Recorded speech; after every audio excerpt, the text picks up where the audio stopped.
Your conversations suck. Let's be honest, bro. But great news. It's not because you're boring or because you're bad at talking.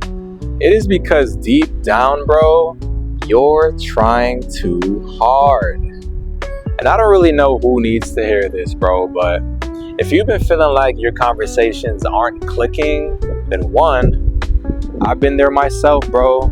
So it's not just a you thing. And two, you don't have to worry about that any longer, bro, because today I'll be sharing with you the 4 things that changed my conversations forever. And who knows, bro, it could change yours too. And this lesson today isn't about being charismatic, bro. The reason why I even bring this up is because, I don't know, I feel as if everybody goes to this. They think, as long as I learn how to attract, as long as I learn how to make people like me, and that's what it takes to have better conversations. But bro, I'm here to tell you right now, you couldn't be any more wrong. It's about learning how to really show up for someone. Because having better conversations isn't about talking better, it's about showing up better, bro. And when you do that, bro, I promise you'll see the difference in your conversations will be like night and day. So let's get into it. First, be present. And I've talked about this in the past, bro. But when I say present, I don't just mean in the room. I mean actually present. If you're talking to someone actively and you're on your phone just doing this, swiping, I want you to press the power button right now, put it in your other arm, and then nah, just kidding, bro, but put the phone down, bro. If you're having a conversation with someone, just be there with the person in front of you, bro. Because people, they're not as dumb as you think. They can sense when you're really with them and when you're not. It's almost like when you're on the phone with someone and having a conversation, and all you're hearing on the other line is them saying this. Wow. Wow, that's crazy. Bro, after the 27th you're gonna pick up on that. And unfortunately for that person, they are now tied to the trait of someone in your life that does not listen, bro. It happens like this.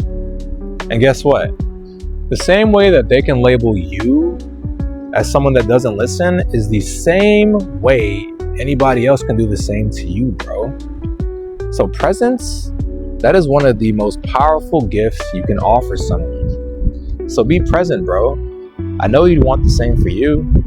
Number 2, make sure to listen to understand, bro, not to respond. And this one hits different, bro, when you realize how often you're not really listening at all. We're in our heads just building counterpoints, just scanning the conversation for just moments to just jump in. And I don't know, a lot of times, bro, I feel like we get triggered by small things or like a tone that you didn't like.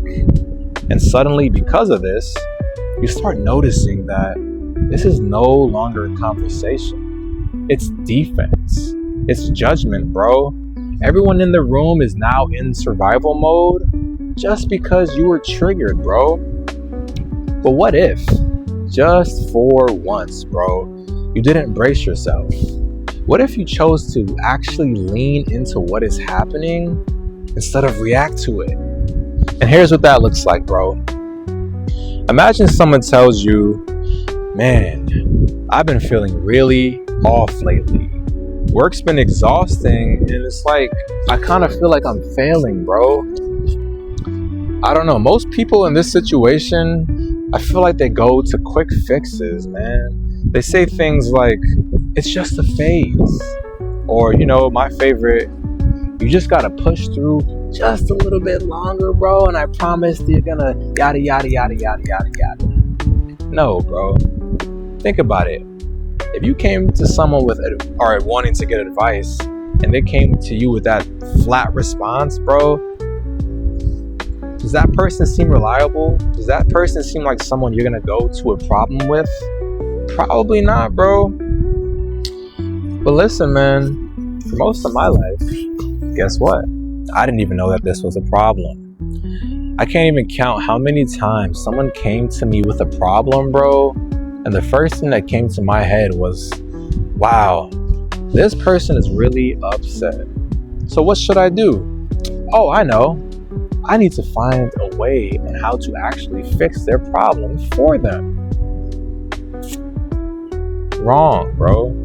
That person in that moment just wanted you to say, I understand. They wanted you to say things like, I'm here for you. I'm here with you.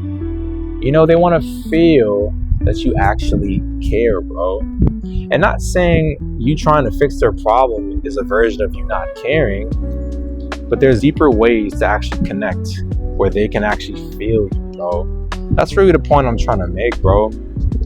And listen, man, if the way I reacted sounds like you, bro, I don't want you to feel bad, bro, because guess what?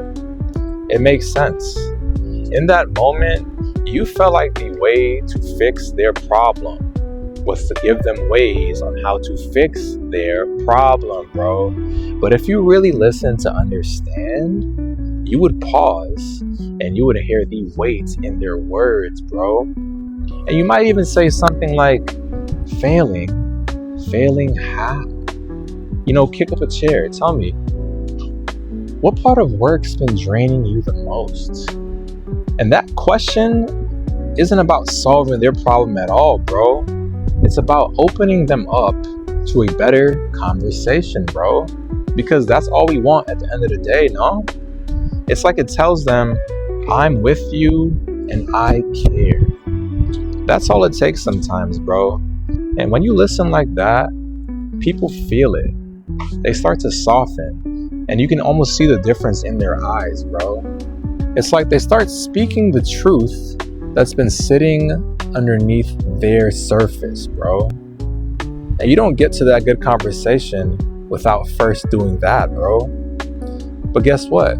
Suddenly, you guys are no longer just talking, bro. You are now connecting. And as you can see, now that you're both on the same page, bro, a genuine conversation will be the result.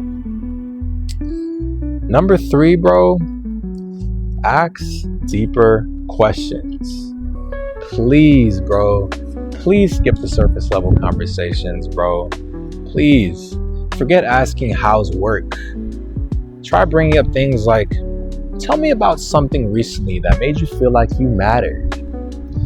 No more saying how you been all the time, bro. That's autopilot. Try saying, what is something heavy that you've been carrying quietly? Or, what part of your story do you wish people asked you more about? And I know these might sound random, bro, or that they're prying questions, but they're not, bro. They're invitations for that person to be seen, bro. When you ask a question with intention, bro, it's almost like you give people a breath of fresh air that they didn't even know that they needed. And the beauty is, bro, most people are waiting, aching for you to ask them these things. But it starts with you asking deeper questions, bro. And the last thing, I'm gonna keep this one simple, bro, but go first. Be the invitation. Be the vulnerable one in the room. Remember that funny moment from earlier that made you laugh? Share that with them, bro. Or even the embarrassing moment from a long time ago that you didn't tell anybody about. It's probably not as embarrassing as you think. So share that moment too, bro. It doesn't have to be dramatic. It just has to be something that shows the other person that you're not afraid to be bold. Because guess what, man? That is 90% of the battle. Me, what I like to do is I like to try to talk to people I just met, almost as if I already know them. You know, just the other day, I was in the mailroom trying to get a package. And in front of me was a guy that had about, I don't know, maybe 6 or 7 packages just stacked up in his hand. And as he was about to walk away, bro, I said to him, wow, It's like Christmas in here. And bro, that small remark made him stop in his tracks, look at me, and he just chuckled, bro. And not only did he laugh, he then proceeded to share with me a story about what happened with him during his last Christmas, bro. That little short comment was able to open him up to be able to share something as personal like that to me, bro. And that just proves it, man. When you show up with openness, bro, you make it safe for others to do the same, bro. That man didn't have to tell me anything about anything, bro, but he did. And you'll be amazed, bro, by how quickly people drop their masks when they sense that the space is safe to do so, bro. And all of this to say, man, if you want to improve your conversations, don't aim to impress. Aim to connect, bro. That's what makes you unforgettable. You don't have to be perfect with words, bro. Just be present, be curious, and be human, bro. I promise you the rest takes care of itself. And if you've been struggling to feel heard or understood, bro, start by giving that same gift to someone else. Because the quality of your conversations, bro, reflects the quality of your presence. And you, bro, you have the ability to make people feel seen. Use that ability well. You, my friend, will have better conversations. Till next time.